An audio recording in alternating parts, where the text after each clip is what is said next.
said that he would seek to defend Taiwan if China was to attack the self-governing island.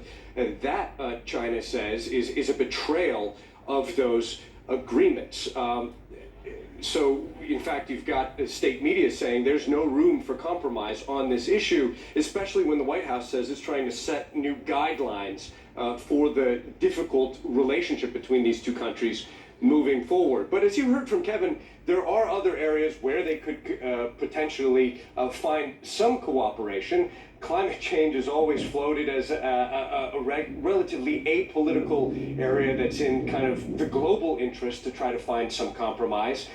North Korea, very much on the agenda, and the White House has been trying to create an incentive for Beijing to try to rein in North Korea, arguing, hey, if North Korea is going to set off a seventh nuclear test, that's just going to provoke the U.S. to invest more militarily in the region, which is something that China doesn't want. So there's an incentive to try to rein North Korea in.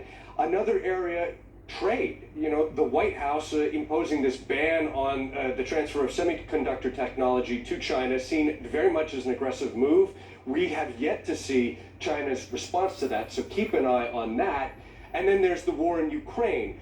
China is, Xi Jinping declared himself before Vladimir Putin invaded Ukraine as having a friendship with no boundaries with the Russian president. But the war has had enormous ripple effects on the global economy, and Russia has made threats about using nuclear weapons.